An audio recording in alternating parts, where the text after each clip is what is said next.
بسم اللہ الرحمن الرحیم. گلزار اردو سیکنڈ ایئر. ایک مضمون ہے قحط الرجال. قحط الرجال اور سبق نمبر 4 ہے. بورڈ کے پیپر میں اس میں سے اقتباس آ سکتے ہیں. اقتباس انشاءاللہ آئیں گے تو ایک تو اس کے اقتباسات پڑھیں گے، سمجھیں گے اس کو.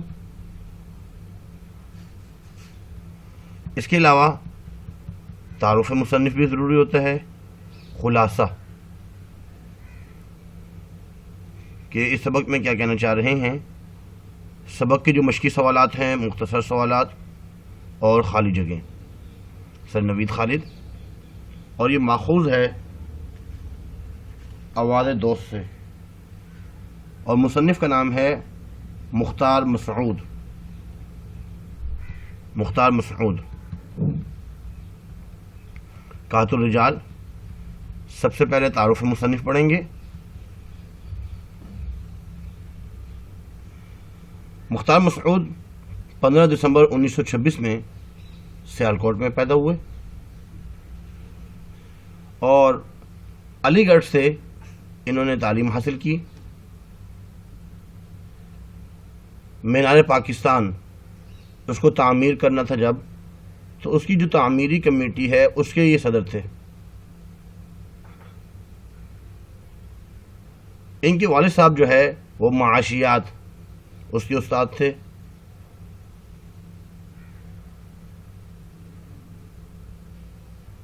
اور والد صاحب کا نام شیخ عطا اللہ تھا. ضلع گجرات کے رہنے والے تھے. سول سروس میں مختلف اعلیٰ عہدوں پہ بھی رہے اور کئی اداروں کے سربراہ اور وفاقی سیکرٹری بھی منتخب رہے.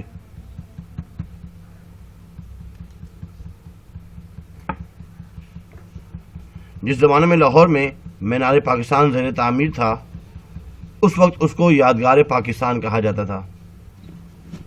اسی دوران مختار مسعود لاہور کے کمشنر بن گئے.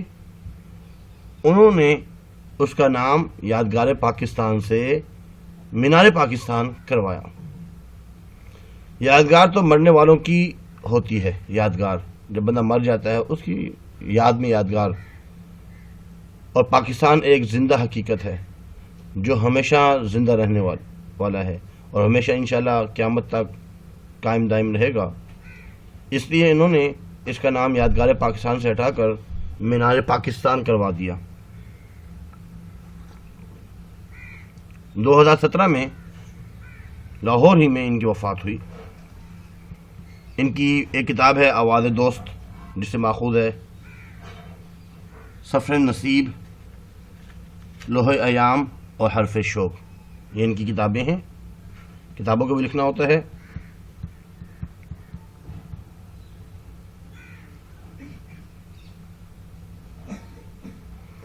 خلاصہ.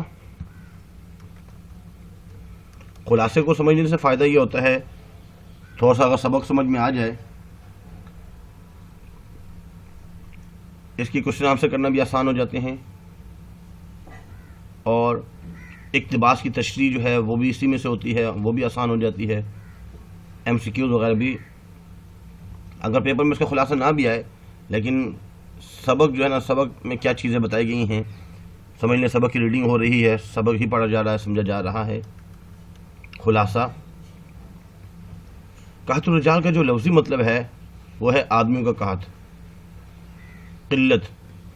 یہاں پہ قحط سے مراد ہوتا ہے قلت، پڑھے لکھے سمجھدار لوگوں کی قلت، بھلے انسانوں اور لائق لوگوں کا کم پایا جانا.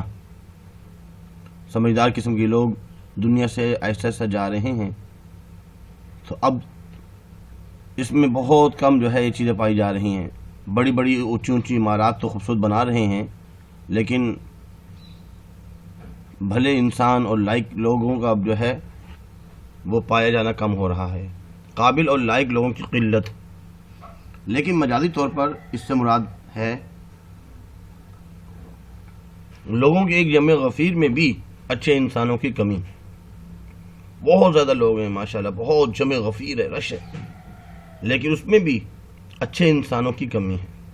یعنی ایک ایسی صورتحال جس میں آبادی میں مسلسل اضافے کے باوجود باصلاحیت اور قابل استعداد لوگوں کی تنگ سالی برقرار رہے۔ آواز دوست کے دوسرے حصے کے لیے مختار مسعود نے قحط الرجال کا عنوان تجویز کیا۔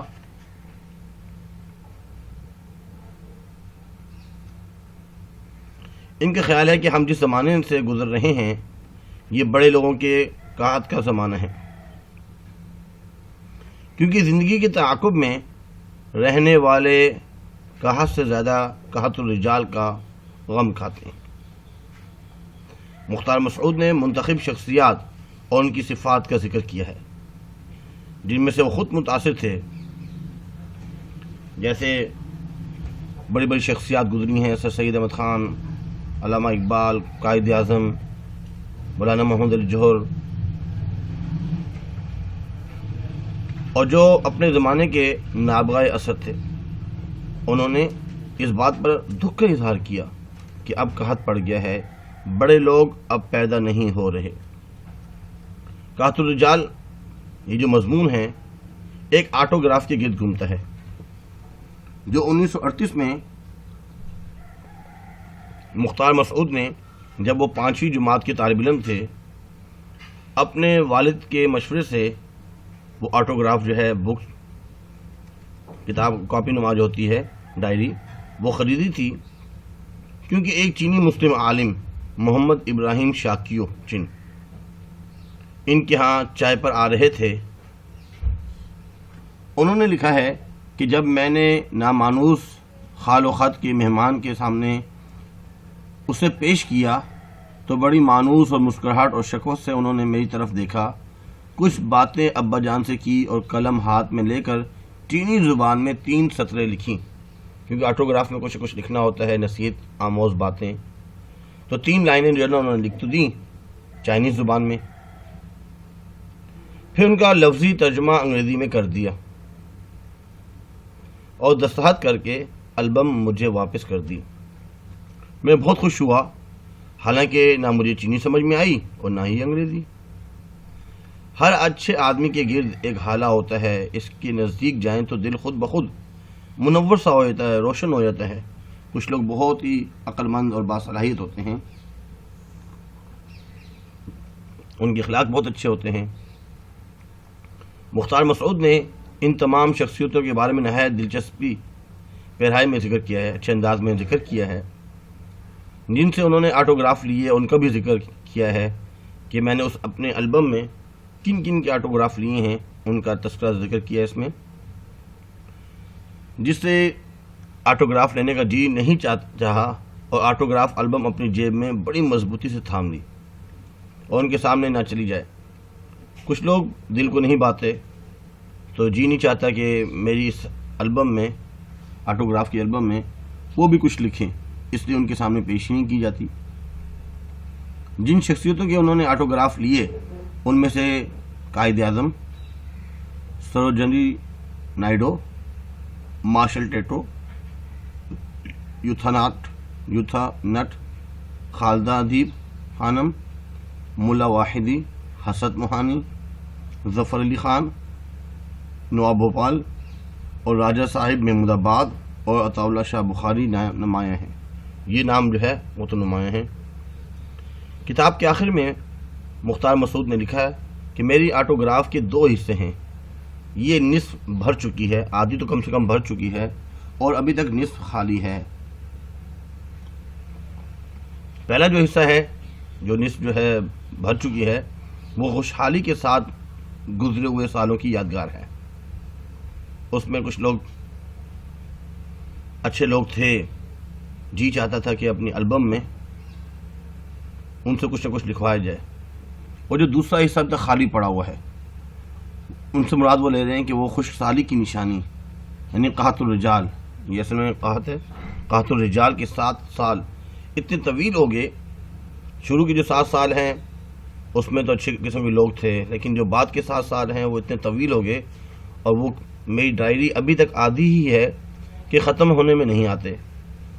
ایک دن تو اس قحط کا زور ٹوٹے گا اور پھر وہ سال چڑھے گا جس سال می خوب دل کھول کر برسے گا، بارش ہوگی۔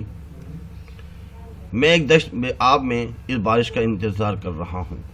میں جنگل میں ہوں اور جہاں پہ پانی ہی نہیں ہے تو وہاں پہ میں بارش کا انتظار کر رہا ہوں۔ مراد یہاں پہ یہ ہے کہ میں ایک ایسے آبادی کے ہجوم میں ہوں تو مجھے انسانوں کی تلاش ہے، باصلاحیت اور لائق لوگوں کی تلاش ہے۔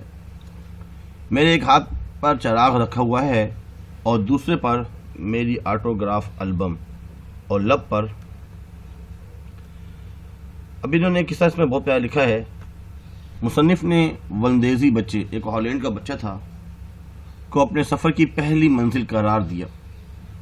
بقول مصنف کے اسکول میں انعام تقسیم ہوئے تو یہ ان کی کلاس میں پوزیشن آئی تھی، اور ان کو ایک کتاب دی گئی انعام میں، اس کا نام تھا بہادر لڑکا، وہ ان کے حصے میں آئی۔ یہ ہالینڈ کا ایک بچہ تھا جو سردیوں کے موسم میں شام کے وقت سمندری کشتے پر جا رہا تھا، سمندر کے قریب جا رہا تھا۔ اس کی نظر ایک چھوٹے سے سوراخ پر پڑی۔ اس نے سوچا کہ اگر وہ گاؤں جا کر اس کی خبر کرے تو اتنی دیر میں پانی کے زور سے پشتے میں شگاف پڑ جائے گا، سوراخ بڑا ہو جائے گا، اور پھر وہ ساری بستیاں اور وہ سارے کھیت جو سطح سمندر سے نیچے ہیں وہ تو غرق ہو جائیں گے، ڈوب جائیں گے، ختم ہو جائیں گے۔ وہ اس سوراخ پر ہاتھ رکھ کر بیٹھ گیا۔ رات جب ہوئی اسی حالت میں وہ سو گیا۔ بہت سخت سردی بھی تھی، اس کی وجہ سے اس کا جو جسم ہے وہ بالکل اکڑ گیا۔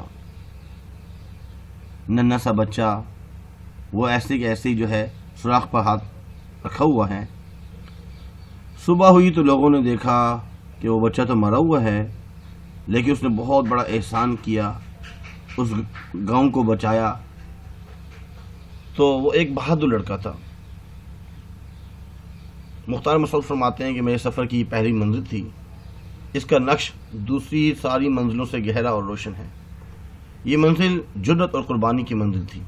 اس میں جرأت دکھائی گئی ہے اور قربانی، خود قربان ہو گیا، کیسے بہادری سے اس نے جو ہے یہ کام کیا۔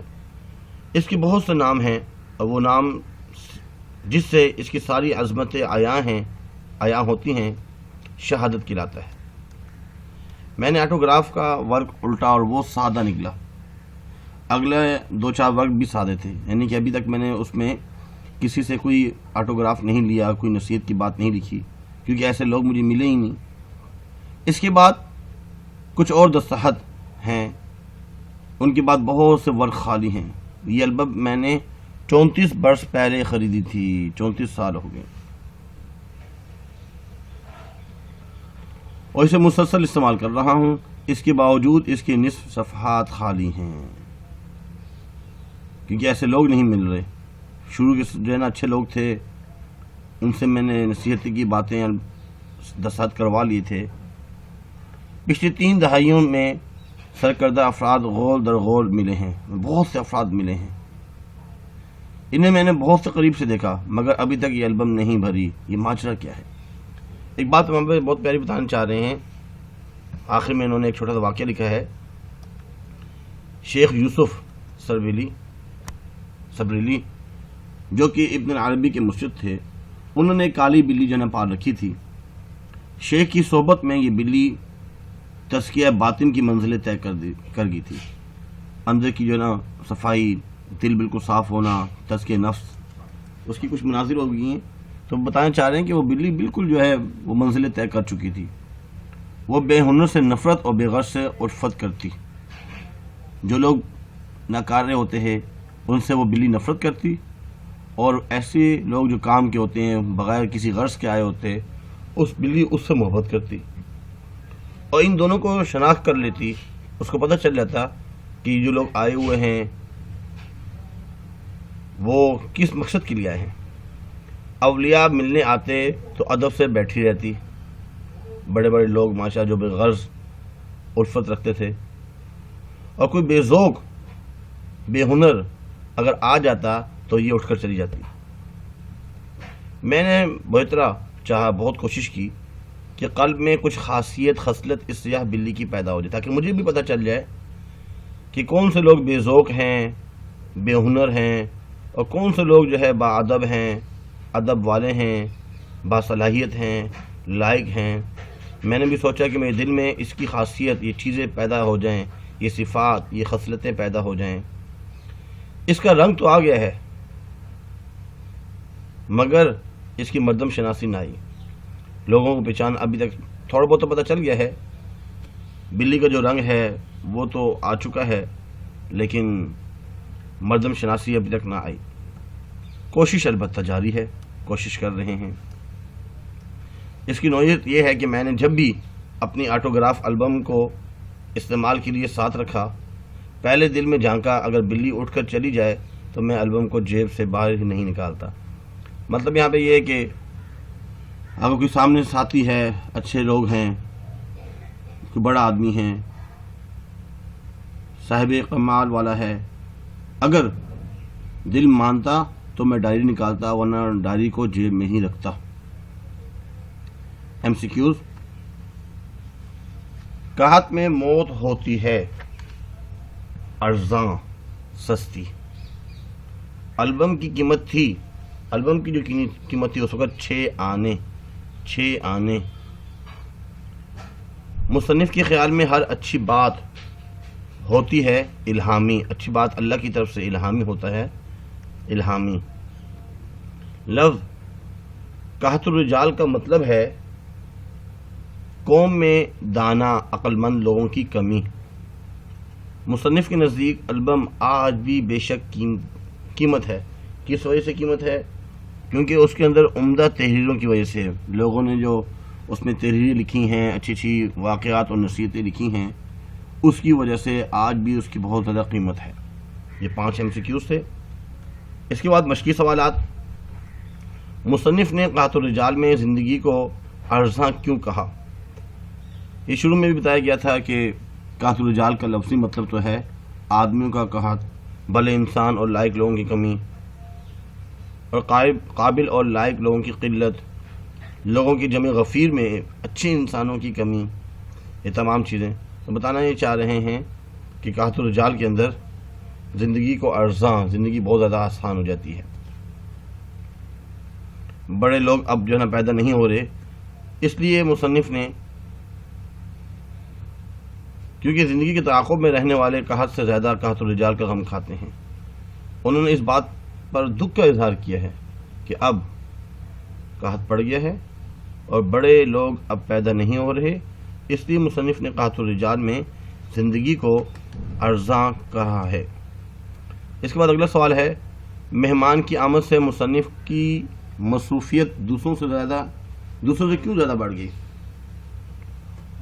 جب یہ یونیورسٹی کے جو ہے مسلم یونیورسٹی کے ہائی اسکول میں 5ویں کلاس میں پڑھتے تھے، 1938 کا ذکر ہے، تو ان کے والد صاحب نے ان کو کہا کہ آپ آٹوگراف لے لیں، ایک جو ہے ڈائری لے لیں آٹوگراف کی، کیونکہ ہمارے ہاں مسلمان چینی ایک آ رہے ہیں، وہ چائے پئیں گے اور ان سے کوئی نصیحت کی باتیں لکھوا لیجیے گا۔ تو اس وقت جو ہے بتانا ہی چاہ رہے ہیں کہ بقول مصنف مہمان کی آمد کی وجہ سے گھر میں سب مصروف تھے، مگر اس تجویز کے بعد میری مصروفیت دوسروں سے کچھ زیادہ بڑھ گئی۔ نہ میرے پاس آٹوگراف البم تھی، نہ آٹوگراف حاصل کرنے کا تجربہ۔ میں نے اس کے آداب سے بالکل ناواقف تھا اور واقفیت حاصل کرنے کے لیے صرف 2 گھنٹے ملے تھے۔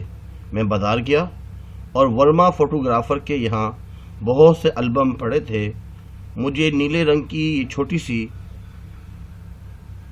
آٹوگراف البم پسند آئی، جس میں مختلف رنگوں کے صفحات لگے ہوئے تھے، اور جلد پر جو اس کی جو شروع میں جلد ہے اس پر البم کا لفظ سنہرا چھپا ہوا تھا، اور اس کی قیمت 6 آنے تھی۔ اس وقت بھی وہ البم مجھے قیمتی لگی اور میں آج بھی اسے بیش قیمت سمجھتا ہوں۔ مصنف کے والد نے ان کو آٹوگراف البم کے صفحات کے بارے میں کیا ہدایت کی؟ انہوں نے ہدایت یہ کی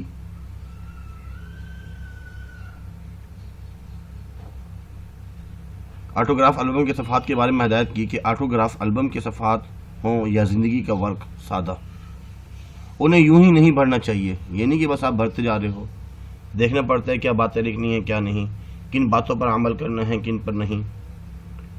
جنگوں کے انتخاب کو کام میں لاؤ، بڑے آدمی زندگی میں کم اور کتابوں میں زیادہ ملیں گے. لوگوں کی کتابیں پڑھو، ان سے تعارف کے لیے کارلائل سے مدد مانگو، ان کی ملاقات کے لیے پلوٹارک کے پاس جاؤ، ان کو سمجھنے کے لیے سادی سے لے کر سیموئل سمائل تک سب کے دروازے پر دستک دو. یعنی کہ بڑی بڑی کتابیں پڑھو، ہر ایک کی کتابیں پڑھو تو تمہیں جو ہے نا اس وقت بڑے بڑے لوگوں کے بارے میں واقعات سمجھ میں آئیں گے. تو آج کل جو ہے آپ کو اتنے لوگ اچھے ملیں گے نہیں جتنی کتابوں میں جو کام کر کے چلے گئے ہیں وہ. مصنف والدیدی بچے کو اپنے کس سفر کی پہلی منزل قرار دیا ہے، یہ بھی واقعہ بتایا ہے، وہی تمام باتیں اس کے اندر ہیں. والدیدی بچے کی کہانی سے کیا سبق ملتا ہے؟ یہ بچہ اصل میں انسانیت کا محسن اور بہادر تھا، اور ہمیں بھی انسانیت کا محسن اور بہادر ہونا چاہیے. مصنف فرماتے ہیں کہ میرے سفر کی پہلی منزل تھی کیونکہ اس کا جو نقش ہے دوسری ساری منزلوں سے گہرا اور روشن ہے. یہ منزل جرت اور قربانی کی منزل تھی. اس کے بہت سے نام ہو سکتے ہیں اور لیکن ساری عظمتیں عیاں ہوتی ہیں، یعنی کہ اس میں جو سب سے بڑا نام اگر ہم دیں تو شہادت کا. مصنف نے شیخ یوسف سبریلی کی بلی کی کون سی خاصیت اپنانے کی کوشش کی اور کیوں؟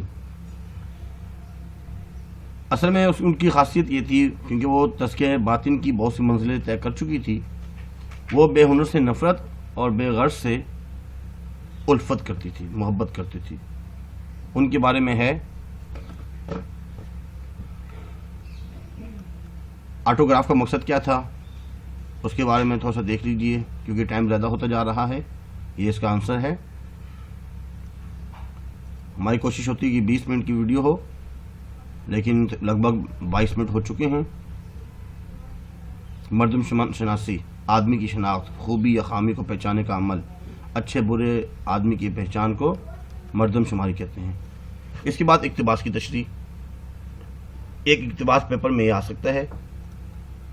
آپ نے حوالہ سبق اور حوالہ مصنف لکھنا ہے. اس کے بعد تعارف مصنف جو بھی بتایا گیا ہے وہی لکھنا ہے، پھر ان کی تصانیف.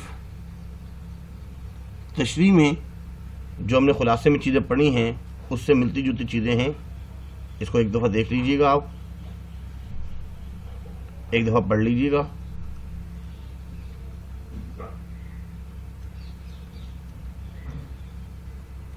یہ کچھ باتیں تھیں اس میں سے. اس کے بعد اس کا جو دوسرا اقتباس ہے، ہر اچھے آدمی کے گرد ایک حالہ ہوتا ہے، اس کے نزدیک جائیں تو دل خود بخود منور ہو جاتا ہے. آج میں روشنی کے اس حلقے میں پہلی بار داخل ہوا، اپنے اندھیرے چھٹتے ہوئے محسوس ہوئے. تو یہ جو ہے پتہ چل رہا ہے کہ یہ قحط الرجاء سے لیا گیا ہے اور مصنف کا نام مختار مسعود ہے اور یہ آواز دوست سے ماخوذ ہے. اس کے بعد تعارف مصنف، تصانیف، پھر تشریح میں تھوڑا سا بتانا ہے کہ اس میں کیا بات تھی. وہ جو 5ویں کلاس میں پڑھتے تھے، وہ جو چائنیز آئے تھے محمد ابراہیم شاکیوچن، انہوں نے کچھ باتیں کی، 3 سطریں لکھیں، ان کو واپس کر دیں. تو یہ بتانا ہی چاہ رہے ہیں کہ ہر اچھے آدمی کے گرد ایک حالہ ہوتا ہے، اگر اس کے نزدیک جائیں تو دل جو ہے منور تو ہو جاتا ہے. آج بتانا چاہ رہے ہیں کہ میں روشنی کے اس حلقے میں پہلی بار داخل ہوا، اپنے اندر جو نا اندھیرے جو ہے وہ چھٹتے ہوئے محسوس ہوئے.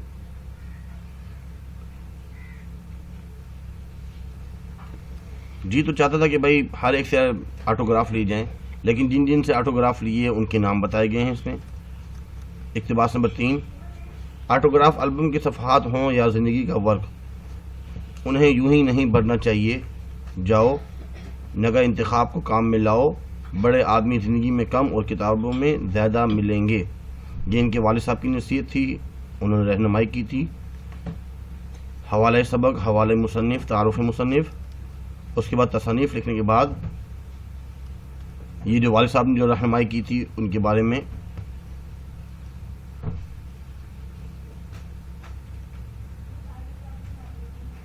یہ تھوڑا سا لکھنا واقعہ.